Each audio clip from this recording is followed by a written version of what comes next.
अस्सलाम वालेकुम गाइस। तो आज की इस शॉर्ट वीडियो में बात करते हैं हेपेटाइटिस बी के ट्रीटमेंट पर। यानी हेपेटाइटिस बी को जो है ना वो आप मतलब इसको किस तरह आप ट्रीट कर सकते हैं, यानी कि इसका जो इलाज है ना आप किस तरह कर सकते हैं।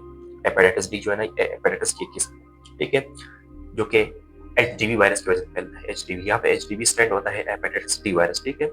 यानी हेपेटाइटिस डी को जो है ना वो आप मतलब किस तरह ट्रीट कर सकता है। तो अगर मैं सिंपली बता दूं तो हेपेटाइटिस बी जो है ना ये डिपेंड करता है आपके हेपेटाइटिस बी पर। यानी अगर आपके अंदर हेपेटाइटिस बी था तब आपके अंदर ये डी भी क्रिएट हो सकता है, मतलब पैदा हो सकता है आपके जिस्म में।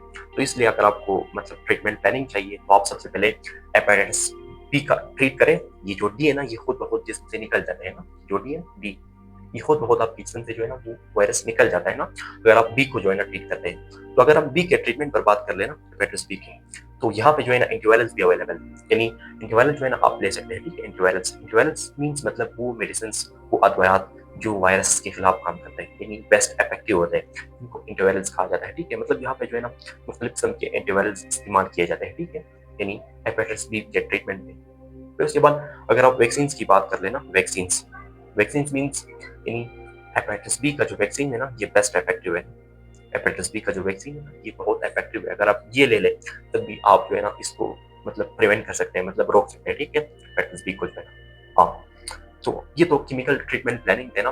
अब अगर आप फिजिकल ट्रीटमेंट पर बात कर लेना, यानी एक्सरसाइज के जरिए, मतलब कुछ लोग जो है ना वो एक्सरसाइज के जरिए भी ठीक हो जाते हैं ना, यानी हाइड्रेट रह के एक्सरसाइज करके, ठीक है, यानी एक्सरसाइज करके भी वो मतलब हेपेटाइटिस बी को जो है ना वो ट्रीट कर सकते हैं, ठीक है। इसके बाद यानी हाइड्रेट रह के मतलब गर्म या ठंडा मशरूबात पी के भी इसको ट्रीट कर सकते हैं, ठीक है, यानी रेस्ट, आराम, वहाँ ये बहुत इंपॉर्टेंट है, ठीक है। हाँ, फिर उसके बाद हेल्थी डाइट खा के, यानी बेस्ट फूड, बैलेंस डाइट, यानी मतवाजन गज़ा जो है ना खा के भी मतलब लोग जो है ना हेपेटाइटिस बी को जो है ना ट्रीट कर सकते हैं, मतलब इनका इसका जो इलाज है ना ये कर सकते हैं, ठीक है। सो गाइस, आई होप कि आप मेरी इस शॉर्ट वीडियो से इस्तेफादा ले चुके होंगे। इंशाल्लाह मुलाकात होगी नेक्स्ट वीडियो।